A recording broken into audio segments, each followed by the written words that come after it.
hello. Alrighty then, time to take a long bike ride today. There's no fog in the morning, so it gives me a chance to go for a long ride. I'm excited about it. Well, hello everybody.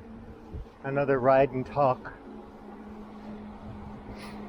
As I was coming down to São Martinho de Porto from where I live, I was reveling. I was really enjoying the new smell, of the countryside. So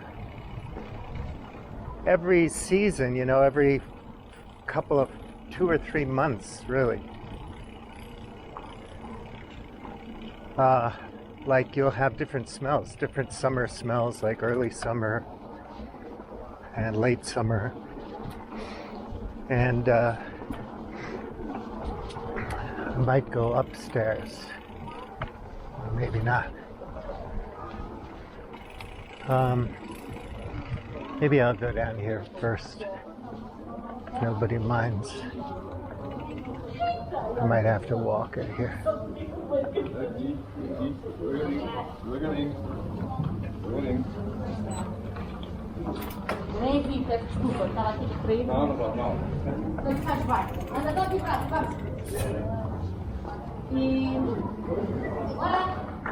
I'm going slow, people. I'm not being a bicycle jerk, honestly.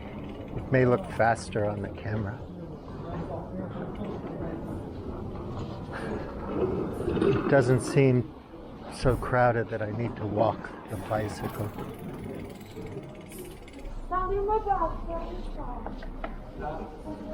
Anyway, here's one of my favorite parks. Wee little squares, or whatever you call it, in your country.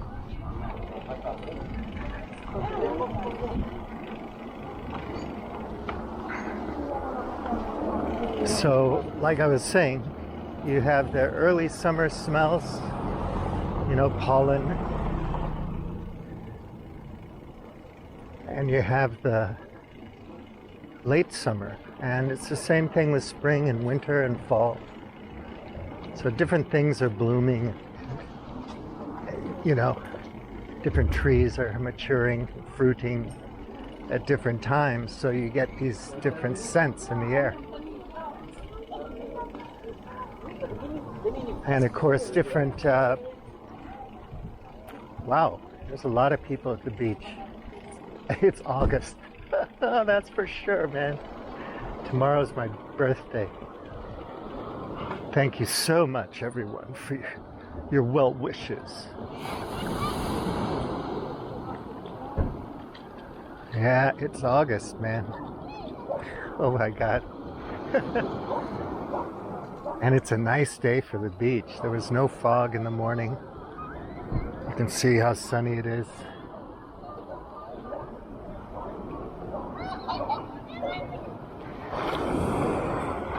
Yeah, so that's one thing I love about this region of Portugal. I'm not certain about all the different regions when you go east or higher up in elevation, or parts of the north, or the Algarve. The south obviously is different, but I'm in central west Portugal, Oeste. And the weather here is never too hot or too cold. It was a pretty chilly winter, and it's been a very mild summer. Unusual. My local friends are telling me the weather is quite unusual. But it's so nice,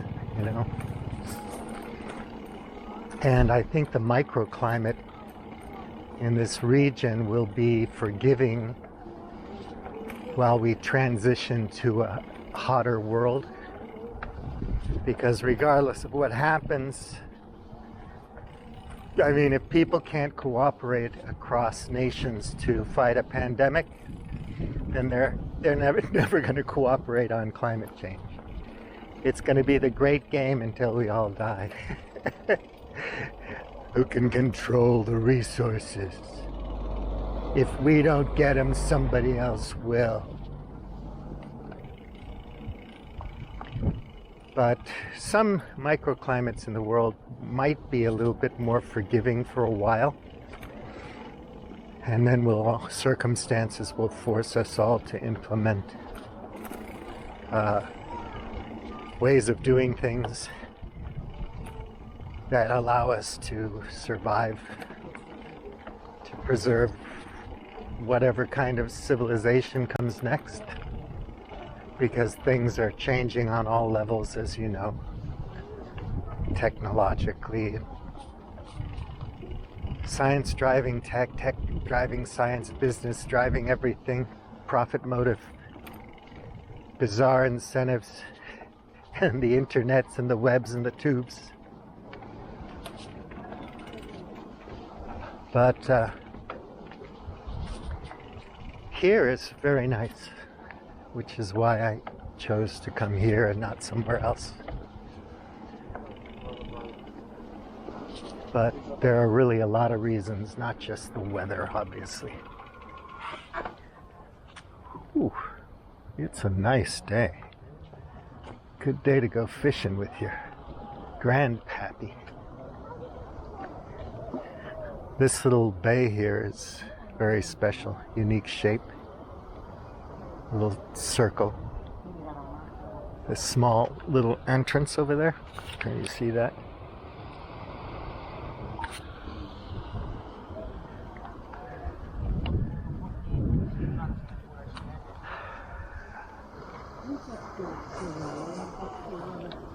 Yeah, I really like this town. I'm gonna go upstairs, right up the hill. Bom dia.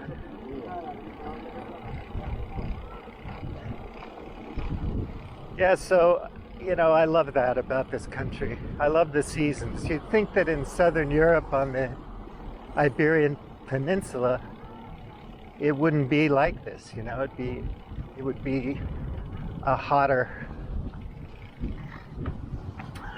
almost semi-tropical, or I don't know, Saharan. It is in Spain now, in parts of Spain. But because it's near the ocean, which is like a big, air conditioning and weather generating system, it has this really pleasant microclimate. And, people have been farming here for thousands of years. You go around here, you see remnants of Rome, the Roman Empire, and you're thinking, God, man, the Romans were farming down here. And then the British came over to do a lot of things because they had the upper hand with Portugal for a long time, and started making port wine and all that kind of stuff, which is really cool. And so it's just a fervent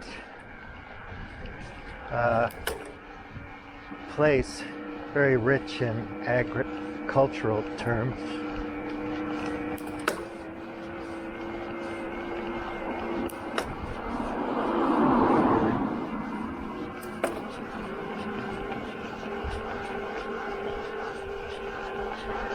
And it's been a thriving place. This is a good place to ponder what is growth, different ideas about economic growth, different ideas about what constitutes a good life, flourishing, and so on and so forth. We tend to think that it means having a lot of LED screen televisions or fancy electric cars with a lot of software and computer chips in it.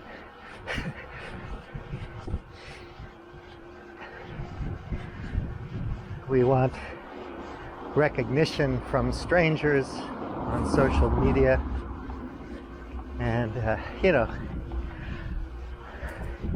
GDP, as opposed to the Bhutanese kind of measure from happiness. Wow. This particular road I haven't done yet. So I'm going to pause, take in this view. Now that I've stopped, I know where I am. I haven't used this road before here, which is always fun when you find a new road, a new location, a new way of getting somewhere. But now, having stopped and looking up the hill, I recognize this church. So I know exactly where I am. See that church up there? Then you can ride up to the top. There's another little dirt road down here that looks interesting for the bicycle. So let's have a look at the view. That little peninsula, not really peninsula, but that little piece of land that juts out across the little entrance to the bay here. I've cycled around there. That's really fun. It's beautiful over there.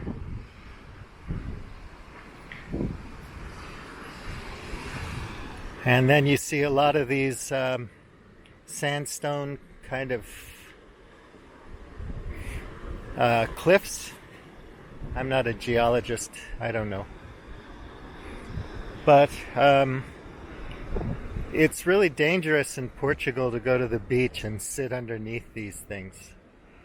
That probably seems obvious to everyone, but a lot of people do that. They just come and they sit next to the,